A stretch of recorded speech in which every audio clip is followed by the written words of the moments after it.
Welcome to Make and Decorate, a podcast for makers who love to sew, quilt, and decorate.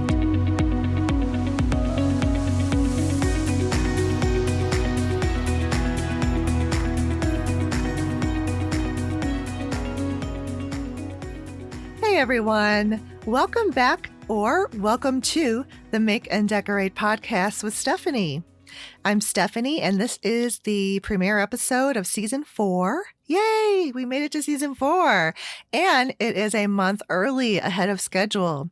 So you guys are in for a treat this season. I have some just remarkable guests, and today's guest is Melanio Gomez from the NBC TV show Making It.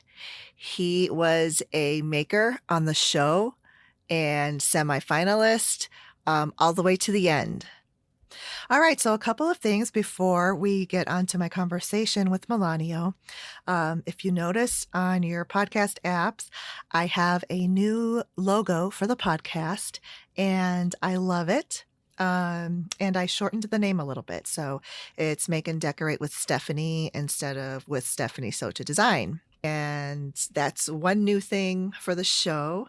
Another thing is over the summer, I launched the Make and Decorate Friends group on Mighty Networks. It's free to join, and it's a private group. So we can all enjoy each other's company, have fun, share whatever it is we are making or decorating, gardening, whatever creative thing, cooking. You're able to post pictures. It's a lot of fun. We have, a nice start with some members in the group. So I am going to put that link in the show notes. Check it out and join us. And another great thing I love about this platform is that there are no algorithms and there's no ads. So it's really is just us. Before we listen to my conversation with Melanio Gomez, I just wanted to give you some information in case you haven't seen the show or haven't gotten to it yet. You can watch Making It, and this is season 3, if you have the Peacock app or service. Or if you have NBC through a Hulu account, and it's on NBC, although the finale aired last week, Thursday, and season 3 is over. But I have to say, this was my favorite season of the 3, and I guess it just is because it keeps getting better and better, and they're always trying new things, which also keeps it fresh. And I love the hosts, Amy Poehler and Nick Offerman. They're just they seem so nice and supportive of all of the makers. And I also like that the environment that they're in, however competitive it is, I mean, they are competing to, be the maker, the winning maker.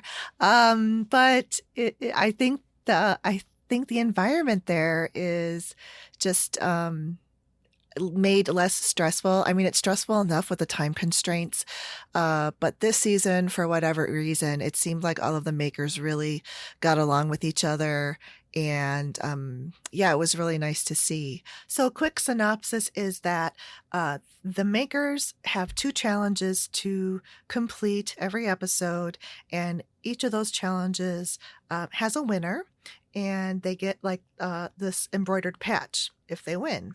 And then they collect patches the more challenges that they win.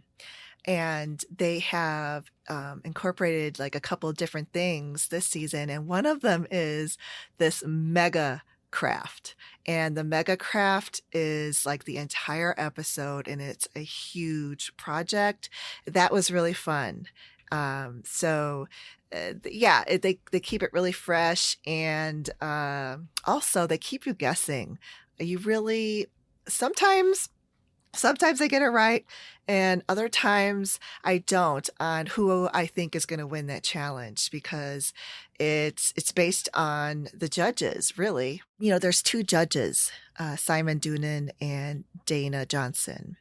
And so the judging is solely, about those 2 and what it is that they're looking for, because every maker brings a different set of skills and they're making different things. So it's not like they're doing the same task and competing at it. They are just literally creatives making what it is that, they create, and then they're judged off of that. So that's the only weird thing. It's very subjective. Nonetheless, very fun to watch, and I learned a lot of cool things from this season. So we recorded this episode last week, Tuesday, August 24th, and that was 2 days before the season finale aired of the show, and that was before we found out who won making it. So at that time, there were 4 finalists, and Melanio was one of those finalists. So I'm not going to ruin it for any of you who have not seen it yet, because we're only like 1 week after the show finished. So you don't have to worry about that. You will hear parts of a storm, the rain in the background, and rumbling thunder. There were a couple of loud ones that I was able to take out, but the parts where I'm speaking or he's speaking, where I'm speaking, because I could mute my track when he was talking. So it'll go quiet in the background, and then you'll hear rain. But that's what that is. So if you're going to wonder what that background noise is, it was a huge thunderstorm when we were recording. So that's it. We can get to it. Let's listen to my conversation with Melanio Gomez.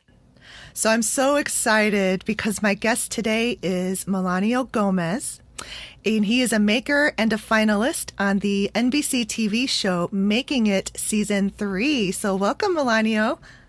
Thank you for having me. Thank you for being here. I am so excited to talk with you. And because I think out of all of the makers there, and they're all like absolutely wonderful, but my just like style and everything kind of aligns with yours. So like I understand you. Yeah. That's really flattering. Thank you. Yes.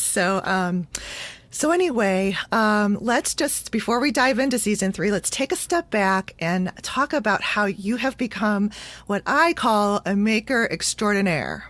Oh, that's sweet. I think I've always been creative when I was a kid. So, I think you've known from the show that my background is, most of my family is in medicine, and I kind of didn't go that way. And though they were supportive, I just didn't have what it takes to go to medical school or to go into the sciences. And so I've always been artistic, and I knew I wanted to go to art school. I didn't know what I wanted to be. And back then, when people ask you, oh, you're going to art school, what are you going to do? And you just say, oh, commercial art. And I had no idea what that meant. Like, I had no clue. And so that I got to, my foundation year, they called it in art school. And I thought I'd want to be a painter.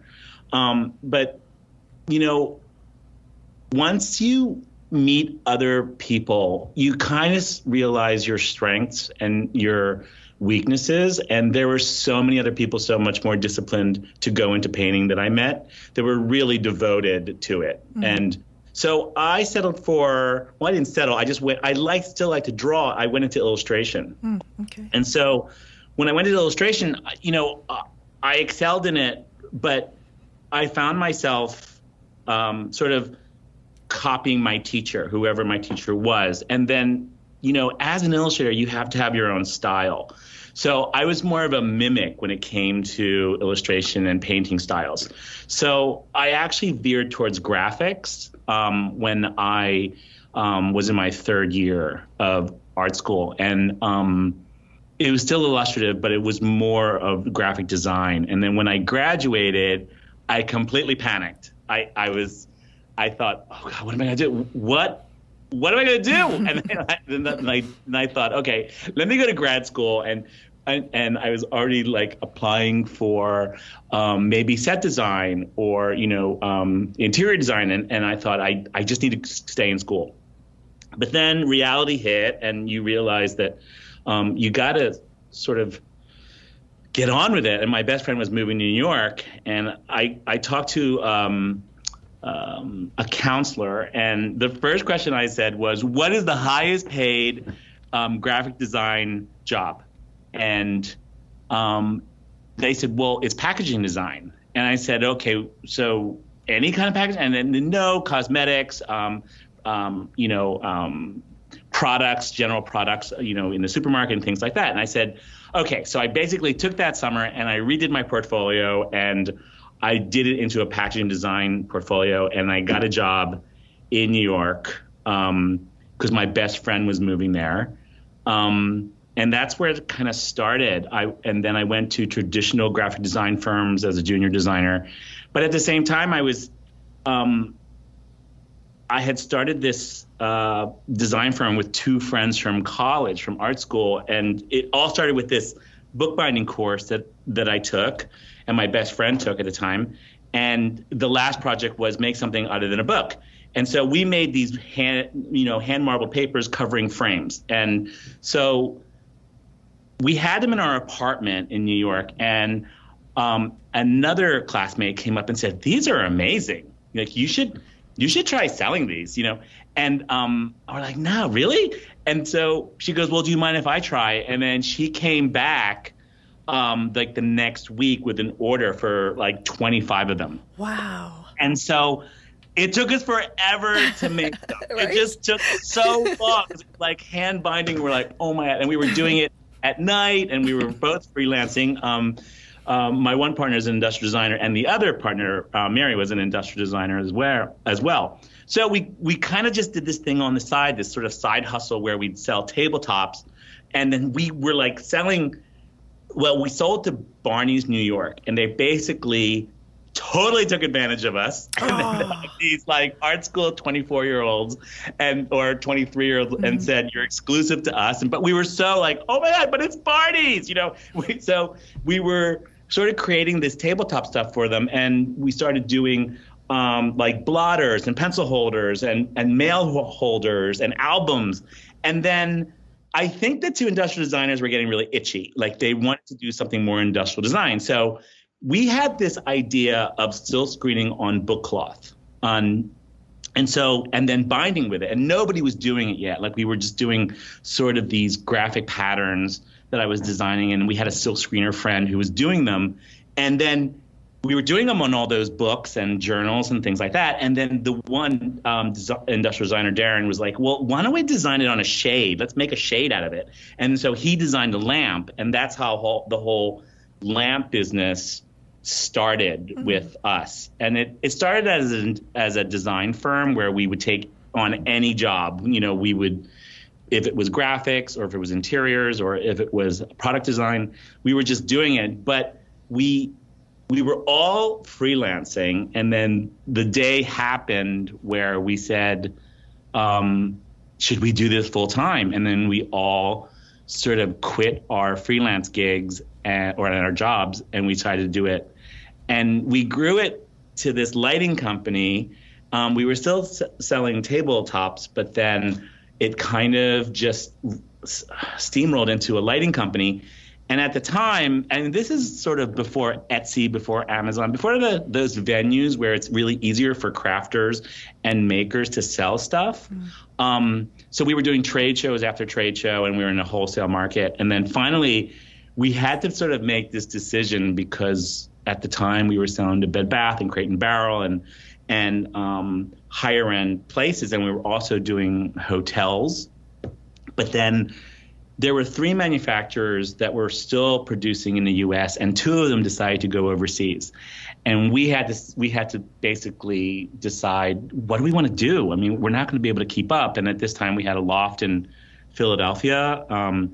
We had one partner in Philadelphia, and we had 2 partners in New York. So we decided to go halfway point, and we had a design shop and a store in Princeton, New Jersey. And so we all decided, you know what? I think that we should just end it because we're not prepared to go overseas. Like we were really proud that we were making it in the US. And it was kind of like, we didn't want to give up the control of the design. So we ended it. And then I took like 6 months off, and I freelanced as a floral event person. And it was a really learning experience, and it was really hard. And it was, working on the weekends, and, you don't have, you come at 4:30 in the morning, and you don't leave till 3:00 in the morning because you get to leave and set up. But I learned a lot. Mm-hmm. And at the time I was like, you know what, maybe I should go back into product development. And I had a friend at Martha Stewart, and Martha Stewart had at the time a mail order catalog called Martha by Mail. And I applied for this job, and I went in, and they said, well, you know what, someone's making a lateral move from the magazine to the mail order division, and so the job isn't really available. And I'm like, oh, no worries. But then I got a call from an old friend from Philadelphia who was the deputy style editor, and she said, I hear that you're interviewing at Martha. I think that you should try coming to the magazine. And I was like, I've never really done editorial before. And, I started when I was freelancing as an art director. The only reason why I started prop styling was because they couldn't afford a prop stylist. So I ended up doing all the prop styling, even for my own company. So that I sort of had this rapport with photographers that I was working with, and sort of got that experience. And then I went in, and they hired me. And the interview process is really interesting because part of it is that you have to bring in, I think, 5 objects, that they that inspire you. And so I brought these 5 objects in, and then a week later, and I even remember I think I remember the objects. One was like a Japanese beautifully wrapped candy. One was a Caravaggio painting that I painted in art school, like a study, like a tiny study. Mm-hmm. But the one thing that got me the job was I had borrowed this gorgeous collapsible safari cup, the kind that collapse down. Yeah. Uh-huh. Yeah. So this one came like in this leather bound, like compact, and you pulled it out, and it was brass, and it was really beautiful. It turned into like a tiny mint julep cup for safari. And my interviewer said, oh my gosh, I collect these. What? And I'm like to myself, oh my God, this is the best interview ever. And then I got the job, and then I was there for about 7.5 years. And then we moved to Brussels, in 2007. My partner and I just decided to go abroad. He asked me one day, would you ever want to go abroad? And I said, sure. And so I took some time off. It was between England and London and Brussels, and my partner he went 1 year in school in France, so he speaks French. And he said, let's go to Brussels. It's going to be, bilingual, and I think it'll be really interesting. It's so central in Europe that you can travel anywhere. So I'm like, sure. So we went, and I took like another 6 months to figure out what I was going to do. And then I got this offer from a dinner party. Like, I met somebody and said, there's this expat magazine that I know, and I thought you might want to talk to the editor-in-chief. And so I talked to him, and because the only reason why he said it was because I said, it's really interesting to settle as an expat, an American expat in Europe. Like, you got to figure out electrical and what lamps you got to bring, and chargers and transformers, and what to leave and what to take. And I was trying to do all that, right? I was trying to decorate our flat, and and so this editor-in-chief said, well, why don't you do it for the magazine? And so it was kind of like this Dear Abby thing where people would write in. And then I would tell them, like, oh, go here to the Marol and get, remnants for carpets. They're going to be really expensive. And, and I'd have to teach them that a 2x4 isn't a 2x4 in Europe. It's a little smaller, and like how to rewire your lamp that you can use, and like what will blow up and what won't. And it was really fun. I really liked it. But I think, I don't know if but publishing took a real hit when Pinterest started. I think Pinterest, all of a sudden you'd see the images you worked on on people's Pinterest boards without giving you any credit, where was this from? And so I think it was like the beginning of the end for publishing, because blogs started and, the rules for posting something was, I think back then the law was, if you comment, criticize, or compare, you're allowed to use an image. So that's why, and this was way back when, I don't know if it's still that way, but when you'd see a beautiful room, the comment would be cute and then use it, And so, so that kind of happened with this publication, this expat magazine. And it got to a point where we were using, I was producing photographs for it, but then with budgets, they were like, we're going to use stock photography. And by that time, they just went online. They stopped printing. And I kind of saw the beginning of the end for them. But then I got this random call from a stylist that I knew that said, would you ever consider freelancing as a prop stylist? And it was from someone from Williams and Sonoma. And they said, we fly people from, right now, they were flying prop stylists and set designers from Paris and Amsterdam and New York and Chicago. And the cost back then was the same. So it really wasn't a monetary, crazy amount that they had to spend to get a stylist over. It was the same amount. And so I just started doing that. And that's how I started doing that full time. And then several years ago, we just decided to move to San Francisco full time. And that's where we've been. So, we think that we'll probably end up coming back to New York in a year. But the beauty of what I do is I can work from anywhere. Yeah. Yeah. And I saw probably on your website, it was a old Brussels bookstore that you converted. And amazing. So amazing. So beautiful. I really was looking for just a small pied a terre, because we had been renting, and there was. Do you know the movie Funny Face with Audrey Hepburn? Yes. Okay. Do you remember the bookstore that Audrey Hepburn is in, where the fashion crew comes in and takes it over, and they take all the books, and they're just like, they want to do a fashion shoot there, and they're overwhelming Audrey Hepburn? Yes. Okay. So that was actually this little store behind the store that we ended up getting. And I was like, oh my God, this is beautiful. And you can convert it, and it's really tiny.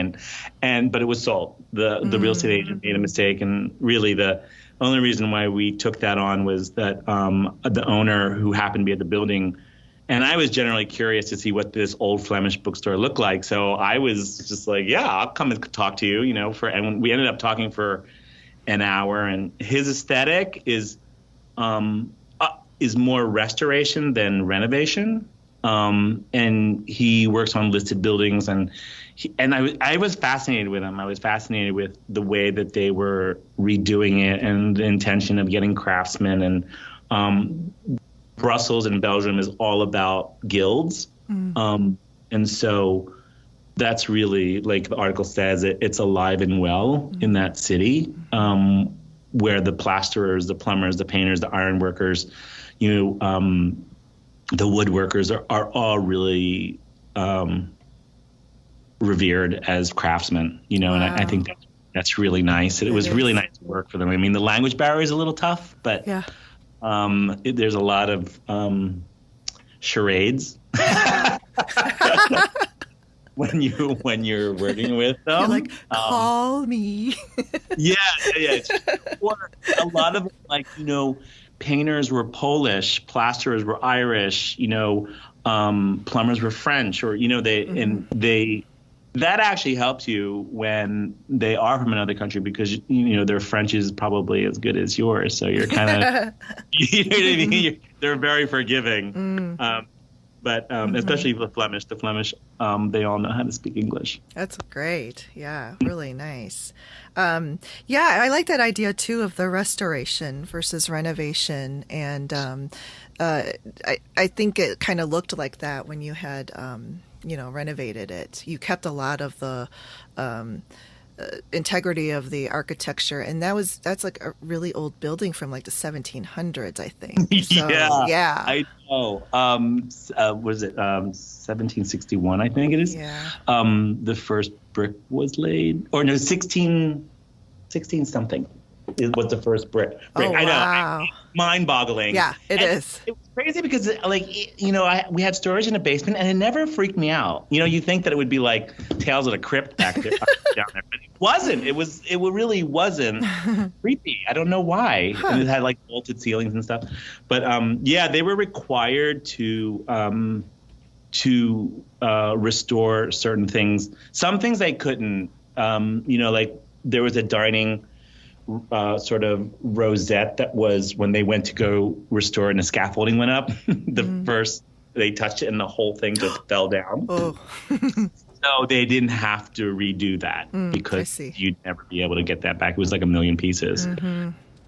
Anyway, it was really a project. I love projects like that. Awesome. Yeah. And I think that's what gave you such a, varied background for this show.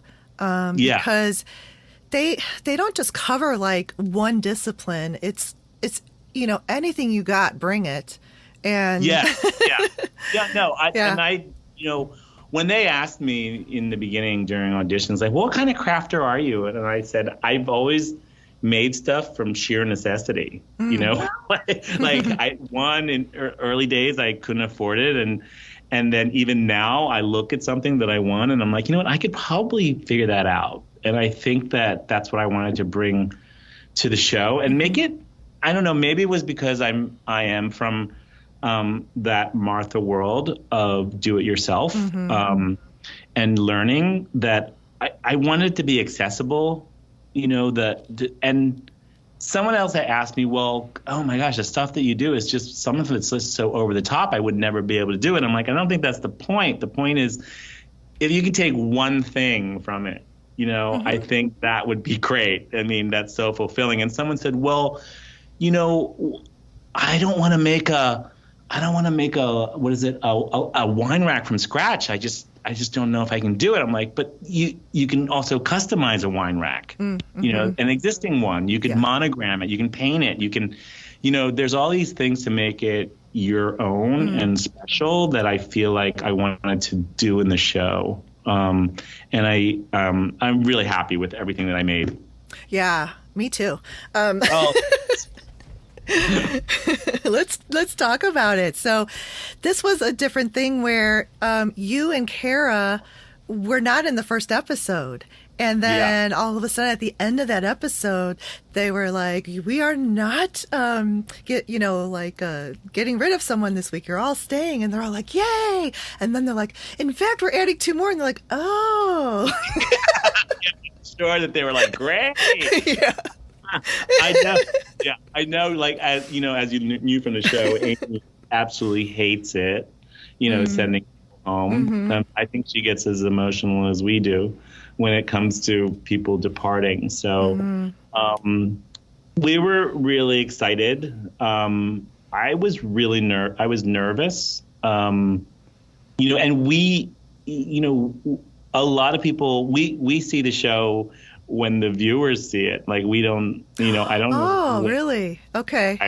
The edit of it, I don't know what's going to get edited. There's so much footage that they're taking, so that's always fun.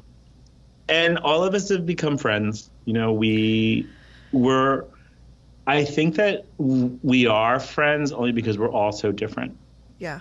All our disciplines are different, or what we're into are different. I mean, there's crossover about, whether you're going to hack something or you want to make, if you're going to use rope or knit or, things like that. But we all put our take on it a little bit. Yeah. Or someone like Blake, who is really conceptual, in his builds, I think that's really interesting and varied. Anyway, it's fun. I think it's something I noticed with this season too. I think more than others is that that no one really overlapped completely, and everybody was so different. But yet they just the work that they put out, a lot of these episodes, I couldn't even like figure out like, you know, who the judges were going to pick, and because they're like very like, can't really figure them out sometimes, because sometimes they like go for the person that's way over the top, and then they go, you know, like you won the train car, which I'm so glad, because I love that project, and there was so much into it, and sometimes I'm like, but don't you see all of this detail over here that they did? And you know, because I have an interior design background, so I know like all of that stuff. And, you know, there's people on the show that like, I forget who was Chelsea or Becca, and they were like, I have no experience, you know, in making very much, but yet they're pretty brilliant in what they do make. Right. Or they challenge them, right? Yeah. Well, I know all the projects that all of us did so far, none of us have done before. You know, we've maybe dabbled in it. Like I never made a suitcase bar before. You know, I'm just like, I don't really need one, but I wanted to do that for this particular challenge, so I just sort of challenged myself to do it. And I think it also divides on there's fantasy craft, and then there's real world craft, you know what I mean? Like there's over the top, and then there's, you know, so, and a show like this competes them together. And I guess because they can't show everything, because they really do look at everything when, you know, when you're critiquing, but by the time it gets edited and, you know, there's not enough time, you know, in the show to get all those details. But it's funny because I'm going to share this story about this.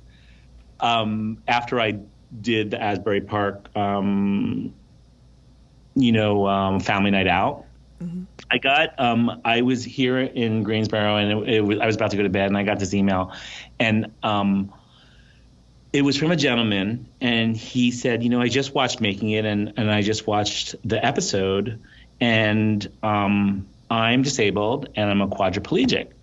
And he said, I mentor children who are also in the same condition as me. And I saw your beach chair, and I totally agree that I can't sit in, you know, those camp chairs. And I think this might work. Would you mind sharing how you made it with me? And so I just couldn't sleep. I had to get up. I had to like write down all the instructions, and I'm like, oh my God, I wish I had the measurements. And then so I gave him like, you know, it was a flea market old IKEA chair, and you could get it on Marketplace, or you could find it. And so, and then I said where to get the sunbrella, the fabric, and, you know, and I go, I just don't have the dimensions, but as soon as I get home, I'm going to get all the dimensions for you. And he wrote back, and he said, thank you so much for sharing this. And you know, I'm really going to look into it. But more importantly, and I now I just want to make one for him, because it's just like, anyway, it was so touching. Like I thought that was such a sweet thing to come out of the show. Oh, yeah, absolutely. Because those are the things that really kind of like fill your heart with joy, and that, you know, something you've made is helping other people. Yeah. You know? Yeah. That idea. Just one idea. Yeah. Right? And it helps to spread joy to them. So, yeah. So that was cool. That was really cool. That is so cool. A lot of DMs about, you know, Filipino pride, which is kind of great. I love that. And sort of to bring that back into and you know, all the little things about the Philippines and its crafts. So that's very cool for me. Yeah, I get a lot of funny questions. I get funny questions about what I'm wearing. Like about the apron and the shirts that I wear, and, you know, very, very funny. And it's been a fun ride. And so I was wondering that how much planning do you get for these challenges? Do you not know what you're going to make until they say? what the constraints are for, because each of them have like for your closet one, there had to be storage and lighting and something else I forgot. But because it seems like everybody's like, okay, they go to their workstation and then they're just starting like right in on it, and I'm just like, how do they do that? It is the time that you do it, that is set. Like you can't. There's no. It is about the making of it. Mm-hmm. I think it's. We do have. We do know what the supplies that are available. There's sort of a big, sort of not warehouse, but a place where you have all these components that you can pull from, and you do have to pivot on your design if something isn't available or you don't, it's just not there. It is a little bit of the magic of TV with I think with all that with preparation of it, but. The time, and I've been asked this question before, the time that they give us is merciless. Like it is like the actual making of it is just where the competition, I feel, it lies. And sometimes it doesn't even feel like I'm competing with other people. I'm competing with the clock. Yeah.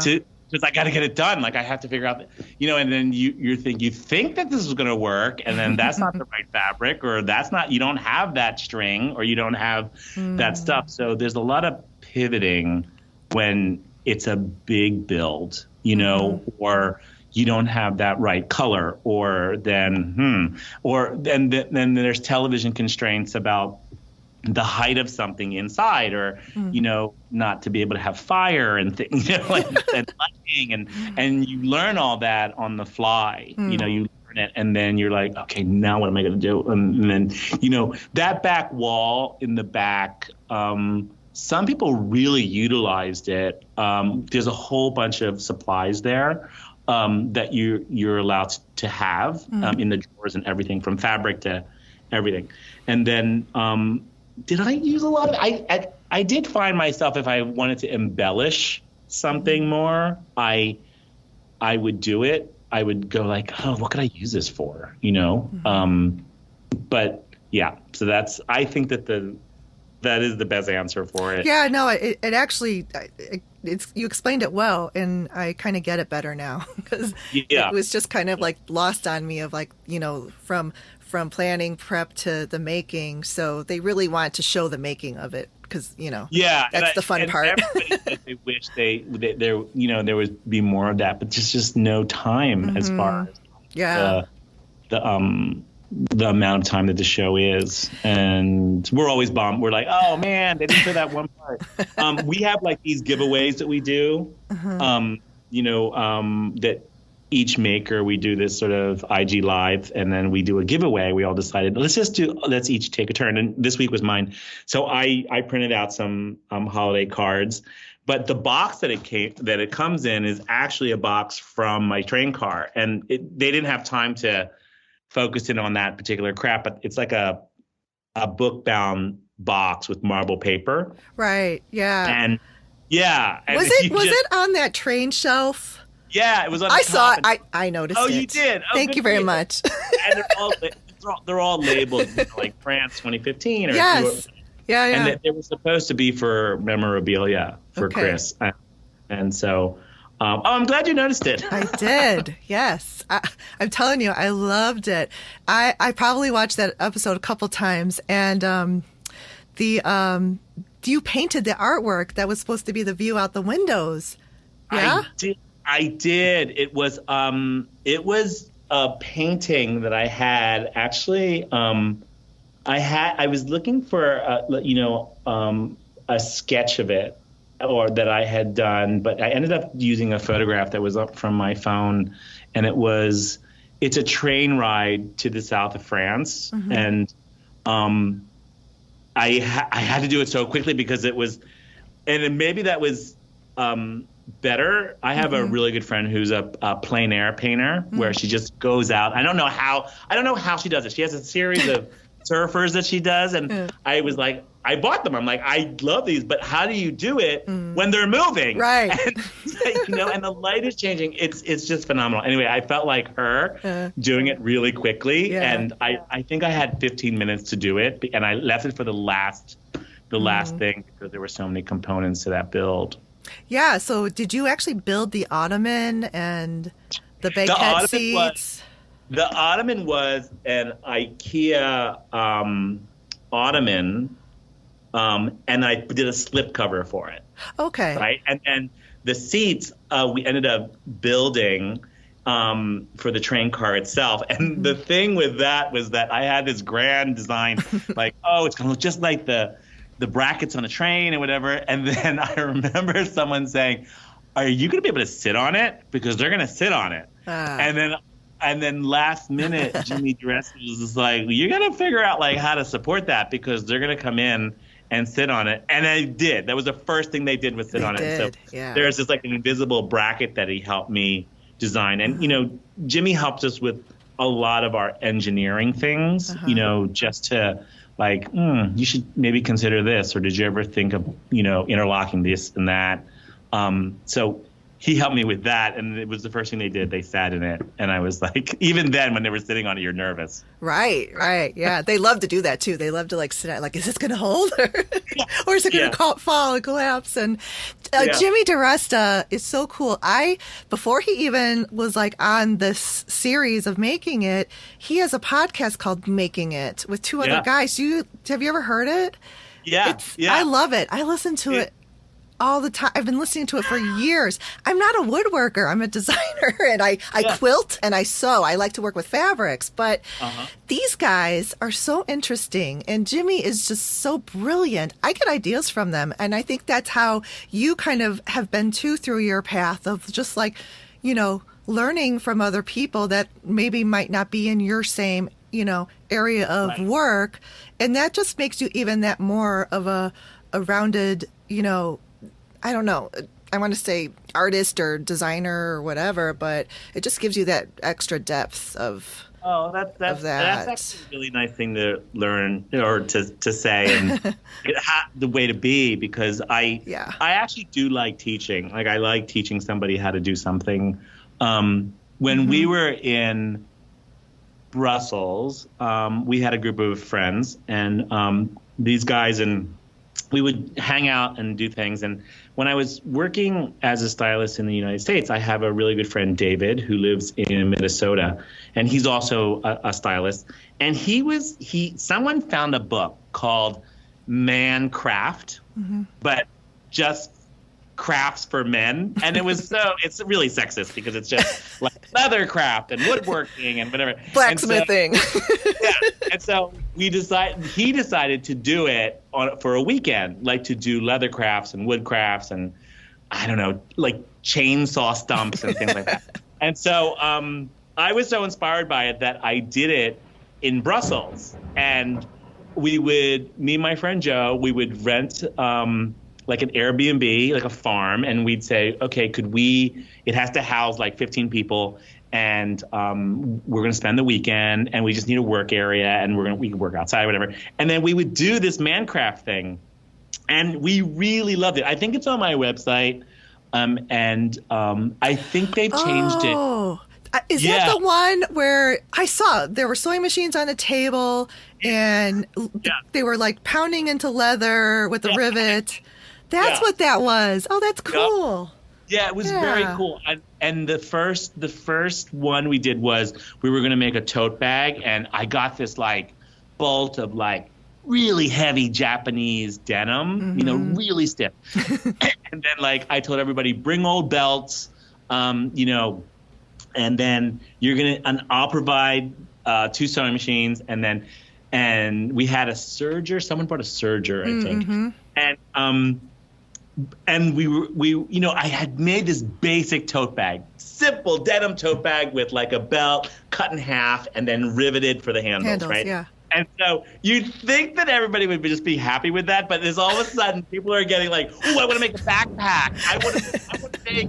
Someone took apart like an IKEA bag, and one he goes, "Oh, I want to duplicate an IKEA bag, but in denim." And I'm like, I was so exhausted at the end of that weekend because it was about teaching people who've never been on a sewing machine, as you sew, and just to sort of, I don't know how many needles I broke, or we broke, they broke, and but it was really fun. It was really fun, and then they get in the groove. They get in the groove of it, and then we have a crew who will cook and teach something about cooking. It was great. And these guys actually, 2 of them moved to Berlin, and they're doing it in Berlin. Wow. Yeah. That's awesome. And they go to cafes and they do teaching, and we did it 3 times, and they're really crazy sometimes about what they want to do. They're like, oh, we want to make cement lamps. And I'm like, that's going to be really heavy. Let's figure out a cement lamp. But we did. In one of those pictures, we actually did figure out how to make cement. And our inspiration was Noguchi. Oh, yeah. Yeah. And so we needed to make a rock. But we're like, okay, we're not going to be able to drill through this rock. This is just crazy. It's going to be here all weekend. And so we ended up making these cement rock-like shapes, and we needed something like a Noguchi lamp that was curved and half round, and we ended up using a plunger, right? Yes. And then we put Vaseline in it, and we poured it, and we set it in a bucket with rocks, and it came out, and we put a stick in it, and it totally worked. That's awesome. Used it as the mold, right? Yeah. So the one that they pop out. Yeah. That's clever. There was a lot of trial and error because people pretty are like, clever. Stuff in it. And then one of our friends is a graphic designer, and he's into, do you know what tessellations are? Sort of. Yeah. Okay. It's like when you fold paper elaborately, and one paper can be really big, and then it comes down to, and it's these intricate folds. He's one who designed the lampshade for it, and I designed the lamp base with a bamboo pole, and it was really fun. That part is great. If you can spend your life doing that. Yeah, I would love it too. Just I want to do all the crafts. I just started knitting last year, and going back to crochet, and my husband's like, you do not need another. And I said, yes, I do. I need to learn it all. My partner started knitting right before the pandemic, actually, that last winter. And he's like, I want to just learn how to knit. And I'm like, all right. So we went to a knitting store, and he said, I am going to make you something, me. And I'm like, okay. I go, I would like a blue and white striped wool scarf. And he got the pattern, he did it, and he's never knitted since. I think it was hard, but it's really beautiful. It's such a beautiful scarf. I'm so proud of him. But it was one of those things he had to get out of his system. Yeah, yeah. You know what I mean? Do you find that? Sometimes I do, yeah. It's oh, okay. Not totally my thing, but I'm glad I, did it. Or it's one of those things when you're renovating and you're like, oh, I can do the drywall. You only need to do that once. Right. And then you're just that's a lot of plaster. Right. I don't want to do that. No, not again. I Interesting. totally get that. But I love it. I love what he did because it was just so. Oh, that's cool. So very first thing. You've gotten the one of a kind there. Yeah. The one and only. Yeah. So, okay, we went through the mega craft. Oh, I wanted to ask you too about Amy Poehler and Nick Offerman because they are so funny.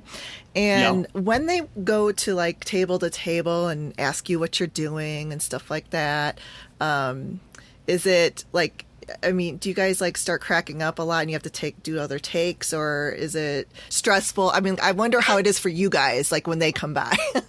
Well, what's really interesting that it is unscripted, the whole show. So there weren't a lot of takes per se. They didn't have you do it again because you're working. Oh, okay. The first time they came to my table, I was so nervous, and I said something like, Amy, she has that face of that person in grade school that you look at and they make you laugh, and then the teacher catches you, and then they look at her, and then she has a straight face. And I said, you have that face. You have that. And they cut that out, but that's how I feel. And it is a really big question everyone asks on what they're like, and I gotta say they're everything you want them to be. Yeah. They really are. They're such old friends, and they were so sweet through the whole thing and filming of COVID. They're really genuine. They're super funny. I'm sure that there was tangents galore in filming. Like at points I think Amy would be like, "Well, we can't use any of that footage." Like laughing so hard, and that was the highlight. One of the biggest highlight for me, because I got nervous every time they came to your table, and the clock doesn't stop. Oh, so you got to keep working, or so you're just like trying to be polite, trying to explain something, and you're like the crew, the film crews are like in front of you, and they're doing someone else, and you're next. Yeah. Right. Yeah. So it's kind of like you better like be able to talk about something that's going on, or you might, and every time I was like, "Ooh, I have a ton of stuff to do, and I have to and you never know how long it's going to be." Yeah. That's funny though. I like that part when they're coming, and then sometimes a couple of people are like so worried about not getting done in time, and then they walk away like, "Oh, well, they didn't want to talk." Yeah. No, Tara was the queen of that. I love that. I think the funniest thing is because she was in front of me, her desk is always in front of me. And when she said to them, "Yeah, I'm really busy. Bye." Like, oh my God, she just said that to Amy Poehler. But they're very funny. I know it was probably different because of the precautions that everyone had to take. Mm-hmm. But either way, it was great. Yeah, that's good. Yeah. Well, I feel like it shows because all of the makers and Amy Poehler and Nick Offerman seemed like very, I don't know, just normally when you watch some shows that are competitions, you can like feel like some tension or stress or competition, and you don't get that from there. All I get is like fun. It is a little stressful with the time constraints, but it's fun to watch that too. And it's fun to watch people's reactions, but it's also really fun to watch how everybody supports everyone. I remember when, what's her name? Kavya? Kavya. Yeah, who I love. Oh my gosh, she made me cry so much when she left, and so sweet. And she said it perfectly how, you guys have each other's backs, and, it was just really sweet. It was nice. The maker community. She's really amazing. She's really a joy, and she has such a magnetism on television. Like she literally has that smile that lights up a room. And to be that way and to be that talented is kind of a great thing. Yeah. I love her. Yeah, that was really good. Okay. I wanted to ask you the lamps that you made out of the stacked glasses, and then it was so cool that you put that stretchy fabric on the lampshade. I love lampshades too and decorating them, and like I noticed on the train car you had the trim on the top and the bottom of the shade, which I love. But do you have any tips on lampshade designs that you could maybe tell us? Well, that one's really good, like those two, because there is removable wallpaper that you can use on lampshades. And I think what people, a European lampshade is made differently from a U.S. one. A U.S. one always has a little bit of binding top to bottom. And that binding is kind of great because you can hide the seam. So you could, and you have, a half inch, maybe a little less. So you could take your wallpaper, barrel it on, wrap it around, and actually cut it roughly, with a small pair of scissors and sort of peel it off and then cover it with your seam binding, which is kind of great. And that's how that worked with the stretchy fabric, because that's just one seam. And then we made a simple barrel and then put it on, and then I cut it, and then I tacked it every so often, and then the binding hides it. One tip is that I know there's a lot of sort of white light bulbs, is that you can always paint the inside of your lampshades. You could paint it a gold if you want something warmer. Like you could paint it a copper, like a rose gold. And that's a nice glow to a lamp. It's opaque, but it's a really good look. It's a really tailored look. And you can paint shades. Like in my bedroom, I only wanted sort of ambient light by the bedside. So my lampshades are just latex paint on a linen shade. Wow. And that's a great tip. Yeah.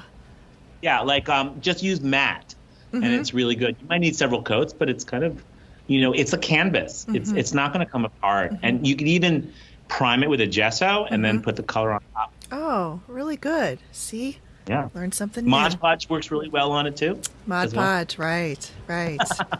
Oh, that's awesome.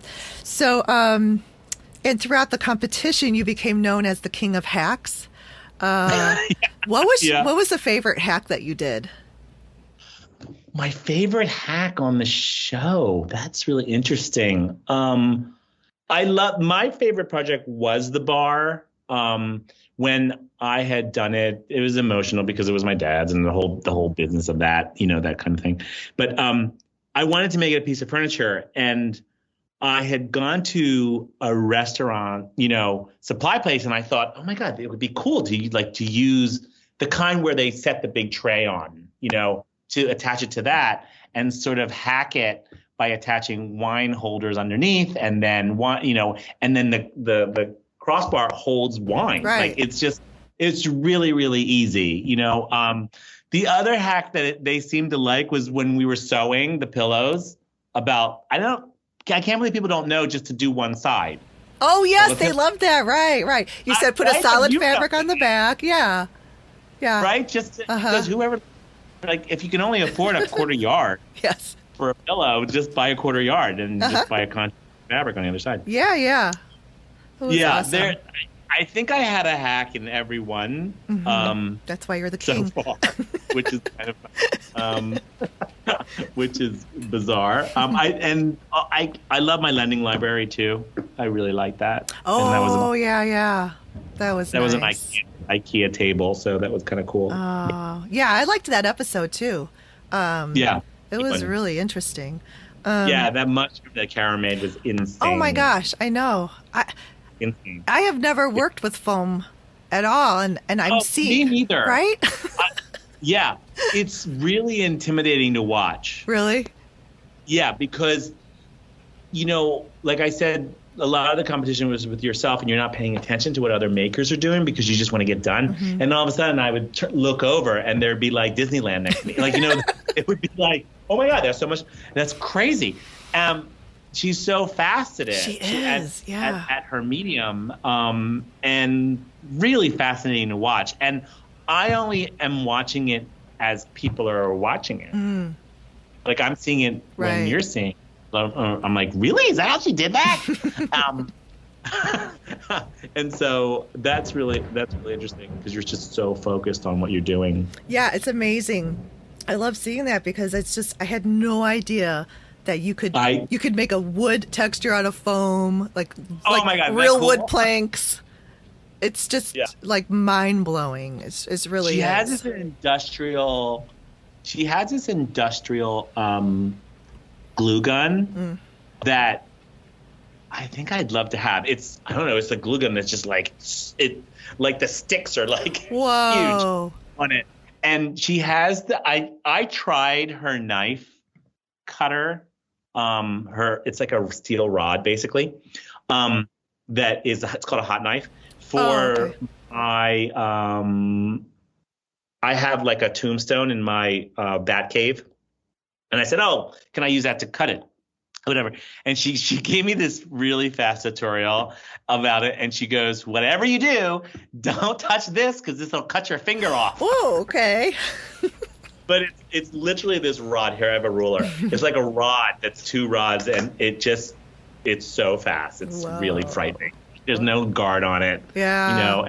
But it's funny how fast it cuts. Yeah. Cutting cake. Wow. Yeah, that was pretty cool. Her volcano thing too. It was just crazy, and it was crazy too because she had so much to do in like the last 15 minutes, and she did it. Yeah. And she did it. It was just crazy. Yeah, we were laughing about the double fisting Yeah, the paint. It's like that was awesome. Yeah. That was really. So, and then they gave out crafty awards. So the glitter hammer, did it have googly eyes on it? It does. Yeah. They have this. Amy has this thing about googly eyes, so they made these things. So was mine renewable? Yes, renewable or whatever, which is kind of funny. And then that also, you're so busy, and it's like, oh, an award show happens. I know. I thought that was funny too because it's all of a sudden it's an award show, and then they didn't give one of them. It was Becca or Chelsea. They were like, oh, you were too busy, but I accepted on your behalf. Yeah. I think Chelsea was like, is it cheese? And they're like, where did that come from? Like, why did you want cheese? I know. Oh, so much fun. So, yeah, it's really, I don't know. There's one more episode left. So, and the four of you that are left, there's just, I mean, how do these judges decide? Like working with, and there's only two judges. So like, who does the tiebreaker too? I always think about that. Like, what if like each of them say, no, this one, no, that one. Well, who breaks, you know? Because Amy and Nick are really the hosts of it. And so Dana and Simon are the judges for it. So I don't know. I don't know how they're... I guess they just have to resolve their differences and like someone, you know, ultimately their person gets it. I don't know. Or maybe they justify like, well, the detail here and there, and that's how I think they should, whatever. But I mean, they could be very intimidating when they come by and they start picking apart. Oh, totally. They pick apart like all the stuff. Yeah. And well, Simon was I think for me, he's intimidating because, I mean, he was the head of Barney's Display in New York, you know, and when I first moved to New York, it was about when those Christmas windows, they were phenomenal. Like they were just, I would go and just watch them make it and then just visit and take pictures and be like, oh my God, they're so over the top. And so he knows what he's talking about in his critiques, you know, and he'll pull art references, which is really nice. And some of us went to art school.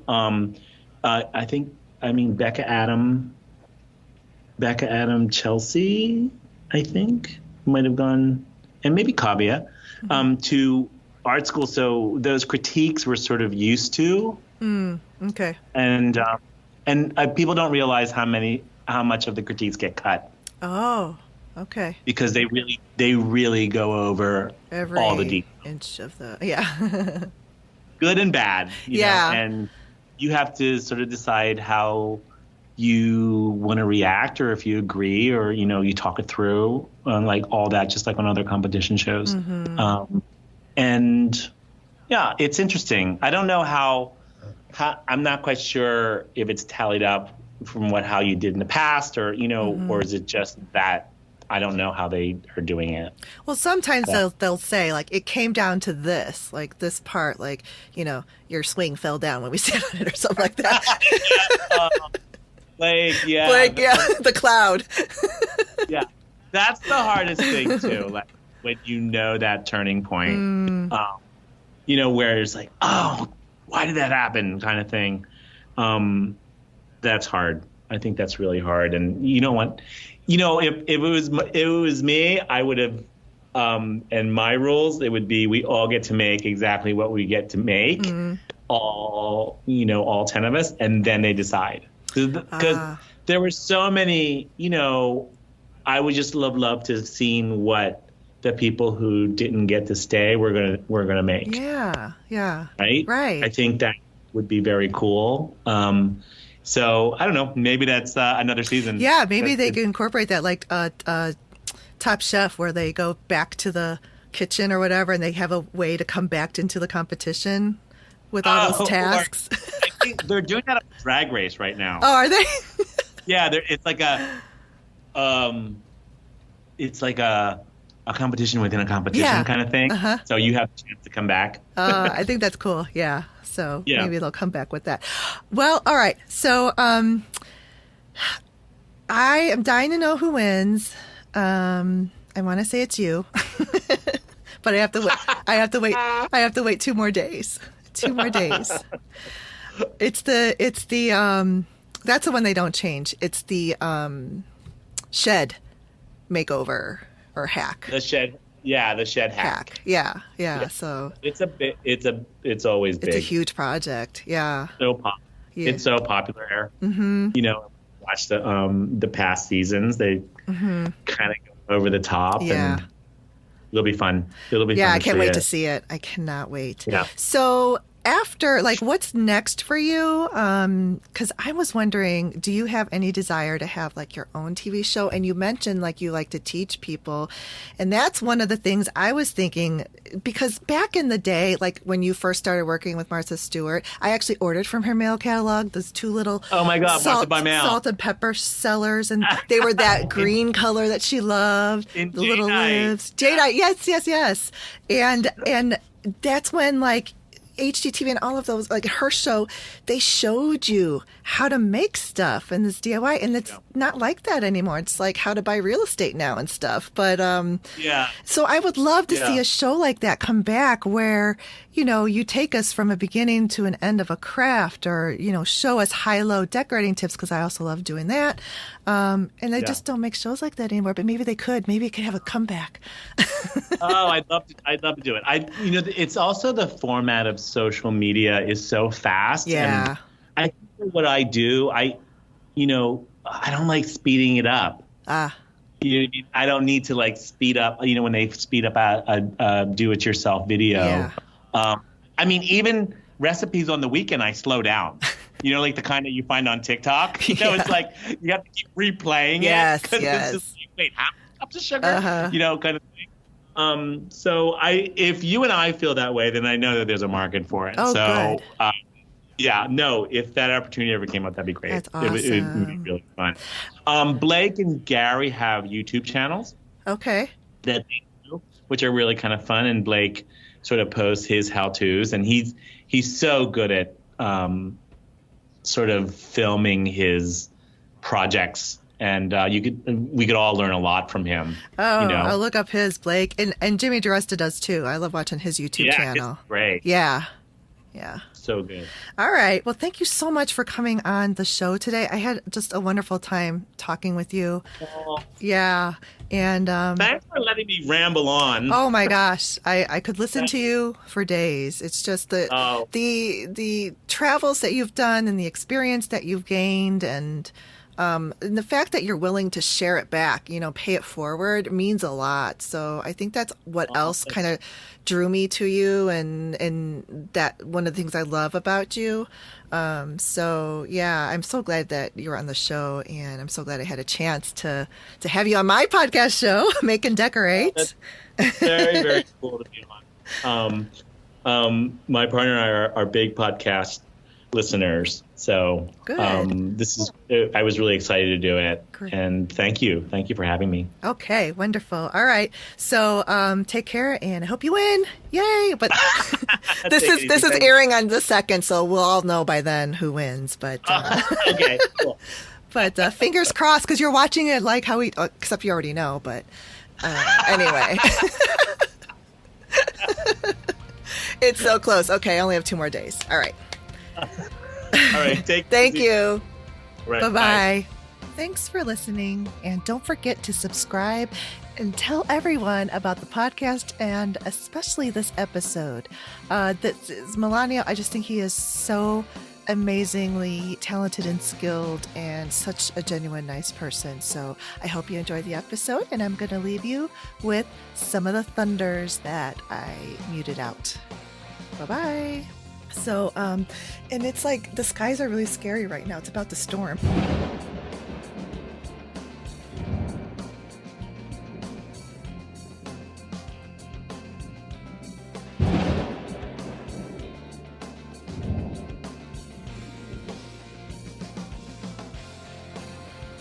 If you would like a bonus episode every month, become a patron and support the Make and Decorate podcast show at my Patreon page, Make and Decorate.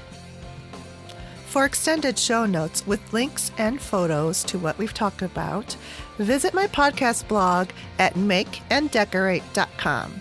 And remember to take some time for yourself to be creative. Bye-bye.